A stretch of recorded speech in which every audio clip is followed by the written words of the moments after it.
Hey, it's Eric here at Peachtree Classic Cars. I've got a 1954 Chevrolet short bed 5-window pickup truck. It's got a 454 big block with a 700R Ford transmission, power steering, power disc brakes, with a Camaro clip up front. And we're going to take it for a drive, and I'll show you around the truck.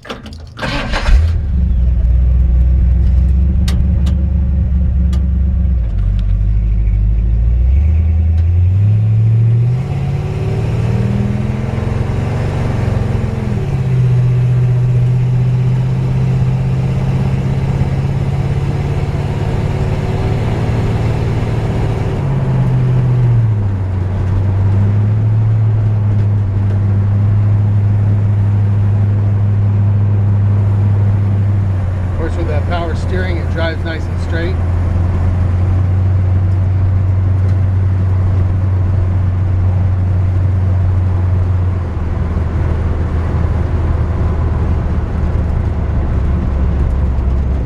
The brakes stop true.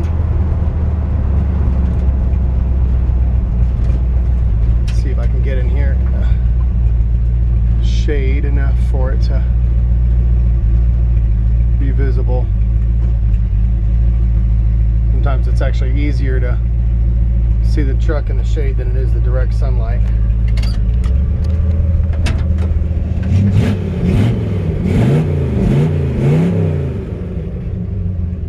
It's got a great sounding exhaust.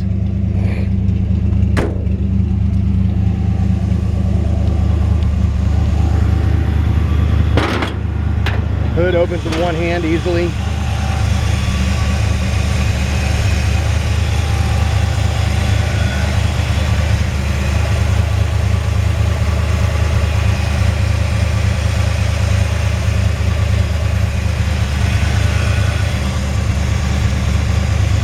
So I'm going to shut her off so we can hear a little better. I will show you around the truck.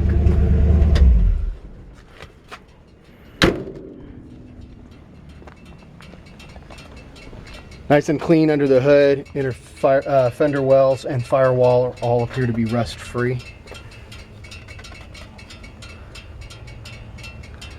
Power steering pump here. This is probably a 454 out of another truck, like maybe a 70s model truck. Those with power steering, they had the pump actually on the front, kind of on the front fender area, and that's where the power steering pump would normally be. Let's say if this was a 72 Chevy truck. So anyways, definitely a shop truck style, you know, built to be kind of a shop truck, and pretty clean little truck here. Not seeing any rust in the hood.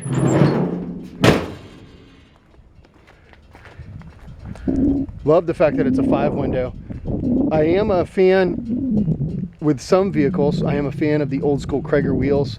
I'm not particularly a fan of them on this truck, and I'm not positive, but the previous owner told me that he thought that maybe one of them may have been broken, and so I believe it's this one right here.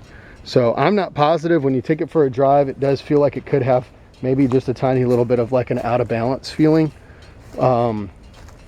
But if it was me, I'd spend, you know, $800 to $1,200 on a new set of wheels and tires anyways. You get on eBay and you could buy wheels and tires, you know, very affordably. And I think that would make a real nice upgrade. Of course, the indicator lights in the front are missing, and then with it having the Camaro front clip, it doesn't have the original bumper. They make if you can also order online a little like bumper, front bumper delete for this. I've got another truck. I've got another 54 actually that's got that on there, or 51, and it just kind of gives the nose a nice finish off look. That being said, the body on this truck is extremely straight. I was really impressed. Really, I think for me, the only negative on the truck is the wheels, which is a pretty inexpensive fix. And it runs and drives down the road nice and straight. I believe this is probably the original glass in it, and somebody took the liberty to paint around it. Of course, you can see it coming off. I thought about grabbing a razor blade and just cleaning it off. I think they were just trying to hide the fact that, you know, it gets cloudy on the edges when it's original glass. And you know, I'm not personally into that. I probably would have scraped that off, but The glass over here, you know, it's got bubbles and clouds and stuff in it. Personally, I'm a fan of this glass looking original. If it's a shop style truck, I think that's kind of cool. It looks like somebody tried to install a new piece of glass possibly years ago and cracked. It's got a crack right there. The rear glass is in great shape. The weather stripping actually appears to be newer. I wouldn't necessarily say brand new like yesterday, but installed in the last year or so. So rear glass, corner glass, all in great shape. Just going down the body lines of the truck, I mean, it's just a really, really straight truck. Rear fender, sides of the beds, sides of the bed. Tailgate's nice and straight. Overall, it's got one dent right here. Inside the bed as well, just clean. Of course, it's got this steel floor in it, and it's got this little thing you pop up, and underneath there's a fuel cell. That might be something that I would think of doing too, is maybe putting a wood bed in here and putting a, you know, flush mount fuel filler on there. So again, same thing on this side. Notice that the body is extremely straight. I think that this would be a good candidate for going for a nicer restoration if you wanted to. Bottoms of the cab corners were replaced on both sides with steel. It's got old door handles, you know, and you can see the pitting on them. The windows roll up and down easily. Glass on this side's in good shape. It needs new window felts, so you could probably hear when I was driving it earlier that it's, you know, rattles just a little. Of course, if you drive it with the window down, not a big deal, but it's a little chilly this morning. And then, of course, original glass here. Newer door panels match the interior. I believe these are out of like I don't even know what these are out of, an F-150, a 2010 F-150 or something like that. These are out of a pickup, you know, pickup truck or something. Leather seats out of a Ford. Buckets. Dashboard's in great shape. It's not been cut or molested, which I really appreciate. It's got brand new gauges. The speedometer is not hooked up. The fuel gauge is not hooked up. Everything else is. The oil pressure and all that, you'll notice that when you know, turn it on, everything lights up. And I'm not 100% positive. Even right now, I'm noticing that the fuel gauge may be going in reverse. I think the more, I don't know. I know I put about 5 gallons in it. It may just need to be troubleshot.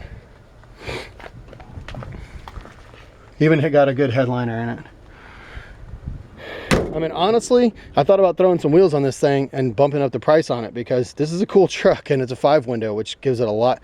You know, in the marketplace, they say the 5-window's, you know, 15 to 25% more valuable, depending on the guy. You know, some guys just like 3 windows, and I like them both. But it's actually pretty clean underneath. Got surface rust, but I don't remember seeing any major rust underneath the truck in the shop. Floor pans. Camaro clip welded all the way back, which I really like to see as well.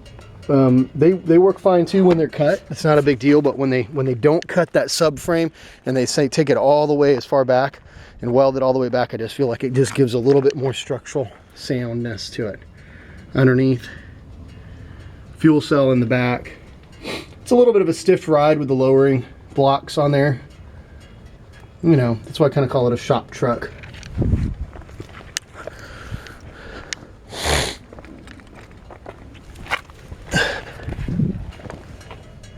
A little bit of rust right there. Obviously a replaced battery box. It's the only place I see where they cut that subframe so they could go around the battery box. Not a big deal. And brand new steel on the outer cab corners. Bottoms of the doors look like they're in good shape on the outside. You can still see the original weep holes, which is nice.